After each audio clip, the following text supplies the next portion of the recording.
Hi, everyone. This is Willie Crawford, and I'm joining George Stavrou today on this Facebook Live. George is a health and fitness expert whom I'm helping to launch a product. The product is available now, and we'll tell you how to get it later. I'll actually paste the URL into the chat window so you can go check it out. Before kicking off his larger launch with hundreds of affiliates, hopefully, I'm helping George to test things such as website conversion, email swipe files, and things like that, so that when we bring on a bigger team, things are really dialed in. So that's why we're doing this. What we're doing also is we're doing a series of short videos via Facebook Live to give you a sample of what you expect from his course, which is called the Stavrou Method. It's a 12-week day-by-day guide to health, wellness, and fat loss for all levels. That's all fitness levels. George's package takes a holistic approach to optimal health and wellness and has contributors from over 20 plus experts in the industry. He, along with his team of experts, cover the following areas: physical health, mental health, spiritual health, emotional health, financial health, and relationships with ourselves and with others. We'll be doing Facebook Lives on a weekly basis. I will be sticking around after them to answer any questions you may have. And I'm glancing at my notes now. These Facebook Lives will be held on Saturdays at noon Eastern. Today's getting started a little late. We plan on starting out at 11, but we ran a little technical glitch here and there. So we'll get those ironed out. Each segment will last for approximately 30 minutes. While I get some fantastic tips from George myself from each of the chapters. And if you're not able to attend for some reason, don't worry. We will be recording them, and they will be archived for future reference. You can also send in your questions ahead of time, and we'll get to all the questions. We'll answer them all if you can't attend live, so don't worry there. George's email address is george.stavrou@rogers.com. I'll paste that into the chat window, so you don't have to worry about that. And I can be reached at willie.crawford@gmail.com. We look forward to seeing you on our Facebook Lives and helping you with your health and wellness goals. George, I'm turning it over to you now. Oh, fantastic, Willie. So great intro as always. Once again, we do apologize for the delay. So we were hoping to start at 11 a.m. Eastern Standard Time. A few technical glitches that we will have ironed out for future episodes. So before we start into it, we prefer to have some shorter segments and doing them more often. We're going to be spending about 10 to 15 minutes covering various topics and tips from the package, and then the remaining 10 to 15 minutes answering any questions from those that are attending live, or like Willie said earlier, if you're not able to attend at the moment, just email us ahead of time and we can address it in a future episode. So to give some background on episode 1, we covered a lot of great topics: the benefits of working out, 2-week break prior to starting the program, the importance of it, a checklist to ensure optimal results, importance of an accountability partner. Our membership site is going to have even more contributions from additional experts. So even though the package is very comprehensive and well thought out and put together, there's always new information that we're coming across. So we certainly want to bring in more experts on an as-needed basis. Also covered today which training level is appropriate for you. So whether you're a beginner, intermediate, or an advanced fitness training, there's certainly some benefit of the package. And it's a matter of figuring out where to start to be on the safe side rather than jumping into something that may not be at the right level for your particular needs. Also say the importance of medical clearance, talk about, say, quantity and quality of sleep, taking a preventative approach to health and wellness, and also get to the topic of cheat meals and cheat days. So I'm not a purist saying that a person always has to eat so-called healthy foods based on their metabolism and unique requirements. It's nice to let loose once in a while, so just a matter of planning for that. So that's what we covered in the links available in our chat box over here. We did get a question last week on the topic of neuropathy. There are different, say, tools in a toolbox. So this is what I picked up from the neuropathy are problem with rumors. These are messages from the central nervous system. The brain is maintaining numbness and muscle weakness in various parts of the said the only cause of peripheral neuropathy is a type 2 diabetes, but that certainly is a big factor in it. So some tips along those lines: keep your blood sugar levels in check. A person can develop type 2 diabetes at any point in their life. So it's not to say never to have any sweets, it's not to have not to, it's not to say that, it's a death sentence or anything like that. You can't keep it in check. A good friend of mine has been dealing with type 2 diabetes for about 25 years and is able to keep it under control with proper exercise, nutrition, and supplementation. So when we look at, say, the nutrition side, more. It's up to you.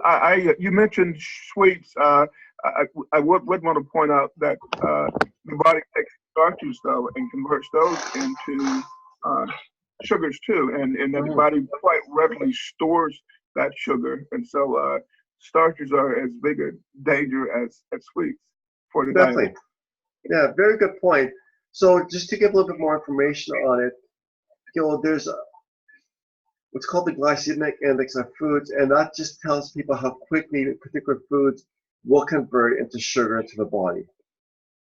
So basically, the higher the number, the faster it's going to convert. So when a person's going to be looking at it, and I'll supply a link to the glycemic index. Generally speaking, you want to be lower on the scale. So you don't have to have the perfect diet all the time, but if the number is lower rather than higher, it's going to be a slower release of sugar into your system, and it's going to be less damaging in the long run. So what I told clients over the years, it's choosing the lesser of the evils. If a person has a craving for the so-called forbidden foods, instead of going for something that's got a rating of 100 or higher, go for something, say, a 50 or 60. So everything else being the same, that one with the lower number is going to actually have more benefit and causing less damage to your body in the long run. Yeah, and again, you mentioned the rate at which the sugar is dumped into the blood. If the body is flooded with too much and it can't use it, it's going to store it. Correct. So, that's where you run into problems too. That's where you gain weight, actually. Exactly. Yeah. And it figures too much sugar, can cause inflammation in the body, and inflammation is responsible for a number of illnesses and diseases. So the first thing to do is to keep the inflammation and the sugar under control, and that's certainly a big step as far as overall health. And when I, studied or read up on neuropathy, exercise also was recommended. It doesn't have to be that strenuous, but a lot of diabetics and other people don't get any exercise, and so you start out just gently putting in some exercise, just moving around. The body's meant to move around. Oh, exactly. I'll give an example. My mother has type 2 diabetes, and when she notices that the blood sugar levels are higher than normal, I just say, Mom, just hop on the exercise bike a little bit and burn off that extra sugar. So it's like, it's not just one path for optimal health and wellness. We figure it's a combination of the exercise, nutrition. There's certain supplements that a person can take, even certain foods and spices and condiments and things like that. If a person adds cinnamon, even though it has a sweet taste to it, that'll slow down the absorption of sugar into the body. Yes, in fact, I have friends and relatives who add sugar to like their coffees and teas. Just stir a little in there, and it works beautifully. Yeah. Well, so blood sugar is certainly one aspect to look at. There's also some things to consider as far as, say, different types of reactions. So the majority of people are familiar with those that have, say, peanut allergies. So that's more of an immediate reaction. So the good news about that is it is immediate, and the person can figure out what the problem food or beverage or spice was. But the problem with those type 1 reactions, which is called an IgE reaction, is oftentimes they're life-threatening. So there's some people, even just the smell of peanuts, and they can have an anaphylactic shock.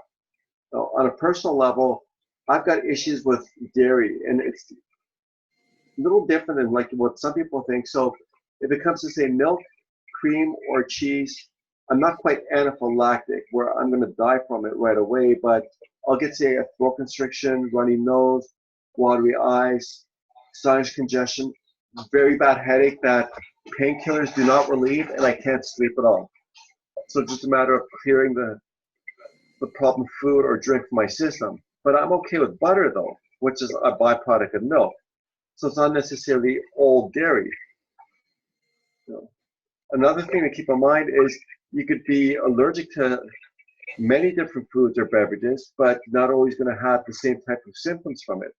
So if we're looking at, in my case, eggs is a bit of a challenge, but eggs is more of, say, a hyper feeling, where it just, I'm feeling more energetic and I've got more energy than I know what to do with. As far as the dairy products, it's more of a localized effect, where it's just basically from the neck up. You know. Yeah, and then it's important to learn to listen to your body, and Mhm. you know, it'll tell you when something's not working, and you need to pay attention to those warning signs. Exactly, yeah. So one of the things that we certainly recommend is keeping track of things in the food log. And while a food log is certainly helpful in a number of areas, sometimes a person doesn't get that immediate feedback from things. So there's another category where it's more, say, an IgG reaction, and that's a delayed reaction. So if you're looking at the difference, say, between an immediate or delayed, immediate can be that very moment up to 2 hours later of ingesting the food or liquid. If it's a delayed reaction, it could be 2 hours later, up to several days, or some experts say even several weeks later. So a person might wake up feeling lousy today and think, well, what did I do this morning? Maybe it's something this morning, maybe it's something from several weeks ago. You know, and it's also like, you know, that cumulative effect. So it could be, say, a large amount in one sitting, or a little bit every day, and you kind of reach that threshold where the body says enough's enough, and it's not clearing out your system quick enough. So the body just says, we've got to do something here. I've got to tell you just to stop eating or drinking this. So there is blood work that a person can get into that's going to give them a better idea of what their problematic foods are. And I was fortunate to do something like this last summer based on the feedback of a friend of mine that's also a nutritionist. So the way that this lab took care of the results, they had it in 3 different categories. If it fell in the red category, it just says, don't have this at all. And just stay away from it until we tell you otherwise. If it's in the yellow category, have it sparingly. So I can have it every once in a while, but I know it's going to cause some problem if it's too often or if the amounts are large enough. And if it's a green category type of thing, I can just go to town on it. So if you look at, say, my particular challenges, if I have a choice, say, between a glass of milk or 2-liter bottle of Coke, and the Coke is just basically all sugar, the Coke is less damaging in the short term than the milk would be. So the Coke would lead to the type 2 diabetes, but it's not going to kill me on the spot, whereas too much of the milk and the throat constricts and I won't be able to breathe properly. So it's just knowing, like, you know, what that person's particular foods are and building a nutrition plan around it. That's the challenge I have with a lot of experts that will write books specifically on nutrition, saying, well, here's the ideal diet for everybody on the face of the planet. Well, you don't know everybody on the face of the planet, and your body can change over the years as well. I didn't have problems with dairy for the first, say, 10, 12 years of my life. Well, like, you know, it's not as bad as it was until I hit my teen years. So, you know, what may have been healthy for you as a child, as an adult, the body says, it's not working for me anymore. I've got to get off of this either permanently or just take a bit of a breather from it. That makes perfect sense. And I'm monitoring, looking at it over to the side from time to time because I'm monitoring for questions on a second computer. That's why I keep looking over to the side. And I'm not seeing any questions now. Did you want to maybe look at, get into some of what's in the training, maybe go to the preparatory phase or something? Yep, definitely. So as far as the preparatory phase, you know, lots of things to look at. If a person has been on a program for a significant amount of time, I would say take a 2-week break from it, because we could be in a state of overtraining and jumping into something, even though it may not be very strenuous. But I says, I just need a bit of a breather for some downtime. So I'm not saying don't do any physical activity whatsoever, but it could just be, say, very light activity that maybe the person has not done in a while. Even just going for a walk and doing some basic stretches it's enough of a breather where the body can kind of recharge and recover from things. Some additional things as far as the preparatory phase, get ready for the upcoming program. So go through the cupboards and clear all the junk food out of it. Because I find that if it's there, there's more of a temptation on my end. If it's not there, I'm not going to go out of my way to have it, at least within reason. If it's the middle of winter and I've got a craving for a burger or something like that, I'm not going to leave the house. It's just not going to happen. Summer, it's a little bit easier to go out and kind of get into that. But you figure just if you minimize the temptations along the way, you can be better off in the long run. And then also get to say, like, some medical clearance on. We touched on this with episode 1. So arrange an appointment with your physician. And if you have not done so in a while, get a complete physical done. So it's like, not just seeing the different types of results from the blood work. See like what's happening, say, is if there's any kind of vitamin and or mineral deficiencies, hormonal imbalances, there may be some kind of genetic things that the physician needs to kind of keep an eye on. So that will certainly help out because not everybody's ready to jump into a program right away. So. Right. I know people who, for example, have thinning bones, and the doctor would definitely warn them not to do anything that could cause fractures or whatever, and so they probably put them on some type of calcium supplement or whatever. Although I've discovered that you can get more than adequate calcium from eating the right fruits and vegetables, even Oh, definitely. Very high in calcium, and I think the body absorbs it more readily in that state than say taking a calcium supplement that's made from like seashell. Exactly. Yeah. Well, and you hit the nail on the head. It's like, when you look at supplements, the whole idea of supplement, it means in addition to, it's not meant to replace anything. So there is a time and place for vitamins, minerals, and supplement in one's holistic health program. But I like what you're saying, try to get it from natural foods first and foremost, and then use the supplements to fill in the gaps. Yes, and just it's just that some are more readily absorbed by the body than others. Some forms are more readily absorbed by the body than others. So you need to, do your research and make sure that you're taking a form that the body can actually use. Well, and that's a great point. And this is an area that our contributing experts to the package could give to more detail than I can because they are holistic nutritionists. But here's like an example I learned from one of our experts. If you look at, say, calcium carbonate, that's pretty well chalk, and the body doesn't do anything with it. So there's different types of calcium. So it's, and like, if somebody says, like, what's the most readily absorbed form of whatever, say, vitamin or mineral out there, certainly speak to a qualified healthcare practitioner, but at the same time, realize that you shouldn't always be on that one type of thing all the time, because there's going to be overlaps, like you'll say within the calcium family. And there's certain things that one form will do that another one won't.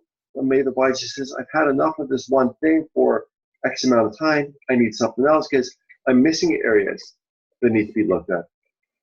Yeah, and I'm big on not consuming too much stuff that's over processed. I know that you are too. But the closer it is to its natural form, generally the better it is for you. The more you process it, they're pulling out nutrients, micronutrients that your body needs, and they're adding other things to make it still taste good. And those things are often harmful for you. So I'd rather eat raw fruits and vegetables than to eat something that is canned and over processed and has all kind of additives to it. Well, and that's a huge point. So when you look at something like that, like other things are taking you closer to optimal health and taking you further away from it. So there's nothing wrong with having some things every once in a while. And going back to, say, the whole junk food example, but just knowing what it's doing to you and realize that there is going to be some kind of damage control later. So the more that you can eat as far as something that's in its more natural state, the less work that your body has to do as far as processing it and detoxifying. And there's also an art or a science to reading labels. Just because something says it's natural or organic, anything, plant or animal materials, organic, that term itself doesn't mean anything. So well, rat poison's natural. Yes. if I'm not going to be eating it. So you have to learn to read the labels very carefully and ask yourself, what is this really saying? Especially now that the food manufacturers have caught on to the fact that we're looking for all natural and other terms on our food. It's like looking at eggs. You've got organic eggs, and you have chickens that are raised cage free, so they're free to roam outside and just eat whatever, and that's good for them actually. Well, they get the sunlight and exercise and all the great things that we all need to survive and thrive. Yeah, and I laugh sometimes when I read egg carton labels in particular, because they'll say something like, I don't know, zinc fortified or whatever. It's like, how do you zinc fortified egg? I guess you could feed the chicken extra zinc, but they take natural properties of the egg and make it sound like they've somehow added something to it. Like selling a bottle of water and saying it's cholesterol free. I've come across some crazy claims out there. Well, that's something we can certainly cover them with more detail in our next phase of live, as far as how to read the labels and what to look for. So a brief thing we could do, because I know we're kind of getting close to our time here. Right. When a person is looking at labels, generally speaking, the higher the item is on the list, the more that you have of them. Right. And it goes back to what you're saying with the food manufacturers. I'm not saying they're all like this, but some of them are rather sneaky. So if you go for, say, the blanket term of sugar on a particular product, it's it could be the #1 listed item as far as all the ingredients. But if they break it down to the different types of sugar, it's lower on the list. So if you're looking at, say, sucrose and glucose and fructose and things like that, by breaking it down into, say, the smaller, lesser known names, they can get away with it by having it further down the list. Well, I'm not taking that much sugar. It's no, but it's still sugar to your body. Right, and they do that. They do say glucose, fructose, lactose, and other terms, and it's all sugar. Yeah.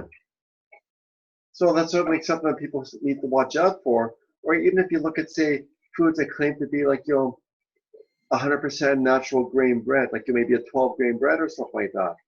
It's oftentimes the grains aren't the first thing listed on that particular label. It might be enriched wheat, which is certainly a grain, but they're making it sound like it's all the good stuff at the top of the list, where it's not necessarily the case.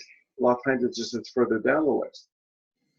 Yeah, and I read something like enriched wheat, and I think, okay, when they processed it, they stripped out certain things, like to make a white flour or white bread, get rid of a lot of the brown stuff, and then they add stuff back in to enrich it.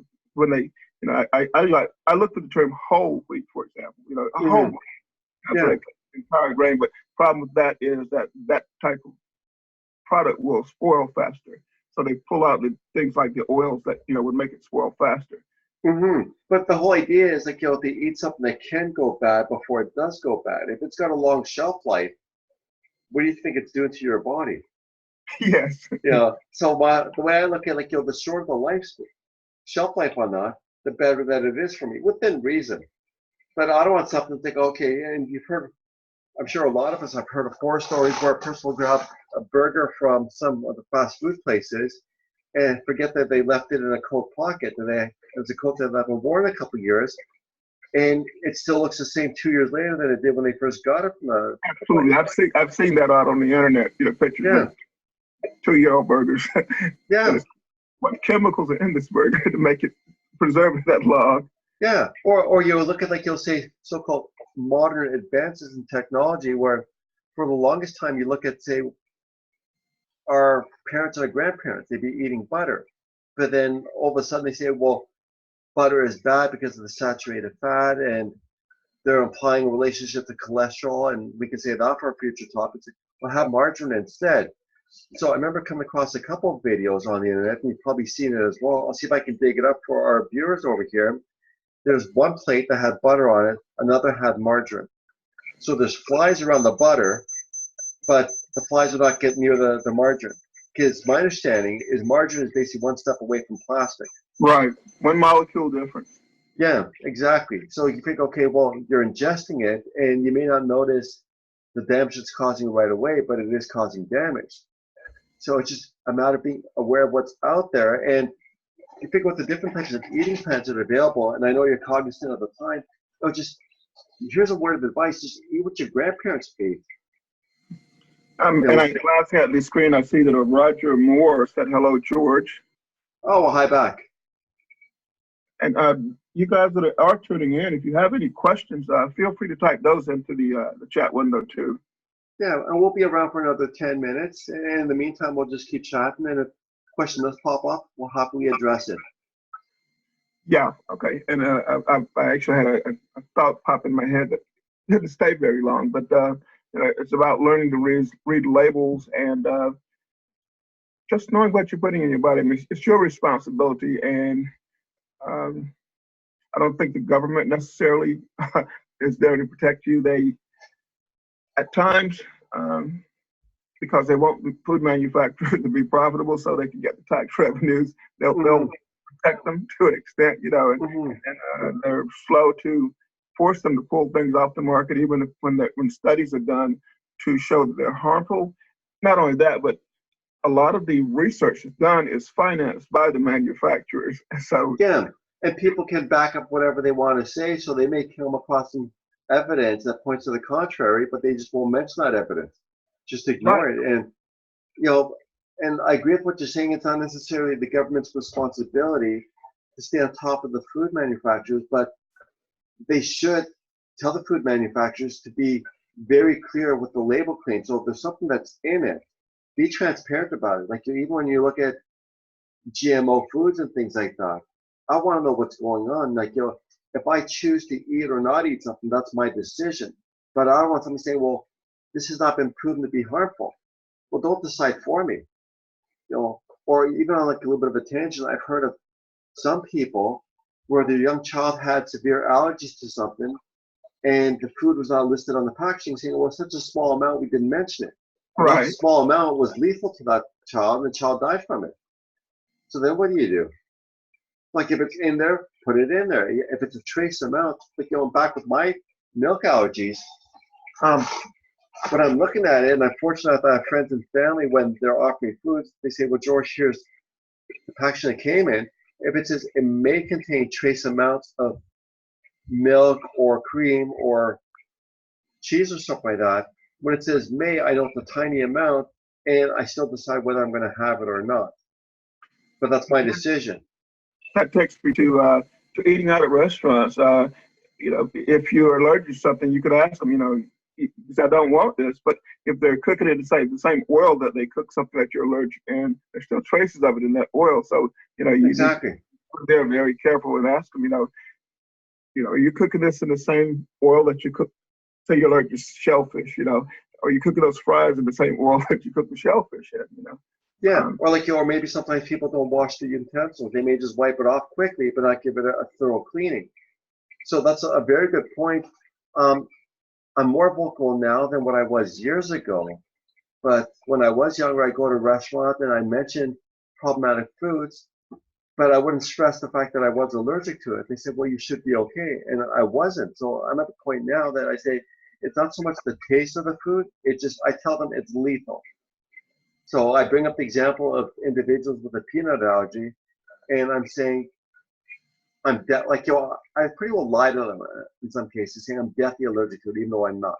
But it gets their attention, and it just encourages them to actually speak to the chef and say, here's what's going on. Because if somebody just says they don't like it, think, well, it's a big deal. But if you say, well, I'm allergic, I could die, they pay a lot more attention. Yeah, it'd be embarrassing to have your keel over right there in the restaurant. Yeah. Well, to tell you a little bit of a funny story, because I do make a joke out of it with some of the wait staff, depending on the rapport that I have with them, and I say it could be one of two consequences from it. So I could be curled up in a fetal position and laying under the table and just moaning, or I could get hyper and get on the table, start singing and dancing show tunes. Mm-hmm. And they vote on it. It's like, let's see you sing and dance. I go, it's not a vote. It's just, this is my hell. I get a laugh out of it, and I know they're teasing. But at the same time, they do have to realize that some people just, are like very serious about what's going on, and it's not a laughing matter. It's just some serious things that could be happening, and you don't want to risk somebody having some major problems or even perhaps passing away because of something that could have been avoided in the first place. Right, right. And so I show us that we've already gone for 30 minutes or so. I think maybe we should give them a preview of what to expect next. I have placed it into the window below the video where they can go and check out the Stavrou method. I've also pasted both of our email addresses in there. So I do encourage people to contact us and let us know what questions they have. Do you want to give them a preview of what's next? Yeah, so with next week's session, and we will be going back to our 12 p.m. Eastern Standard Time. So we're going to go a little bit more into detail as far as assessment and weight training readiness. So is a person ready to begin a program? The importance of establishing baseline measurements so it's easier to monitor your progress. Because if you don't know where you're starting, how do you know where you want to go? And it's nice to see the differences over the course of, say, several weeks or several months. Also want to get into, say, the SMART approach to fitness goals and expectations. And many of us are familiar with the SMART, so specific, measurable, actionable, results-oriented, and a timeline.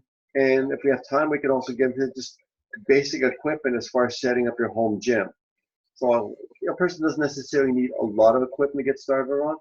Phenomenal physiques have been built in the 40s and 50s with just next to no fancy equipment whatsoever. So it's not just what you have access to, it's what you do with it. So I can say we can call it a day from there, and we'll have the edited version of this video up and running later on this weekend. And I look forward to our next Facebook Live with you and our loyal fan of guests. Okay, and I would encourage our attendees or people watching the recording, whatever, to let their friends know. The more, the better. We want people to tune in. And again, I gave the URL, but it's the StavrouMethod.com/Willie C. And the W and the C in Willie C are capitalized because anything after the .com is case sensitive. And so it won't work if you don't use the correct uppercase, lowercase mixture. You can go over and check it out, read all about the training, read about some of the experts, the 20+ experts that also contribute to the package. And if you have any questions, again, you have our contact information, so feel free to reach out to us. Fantastic. Well, Willie, I certainly appreciate all the great questions, and I appreciate everybody's time. I'm looking forward to our next Facebook Live, 12 p.m. Eastern Standard Time next week. Super. I'll see you. Okay, thanks, Willie. Thank you, George.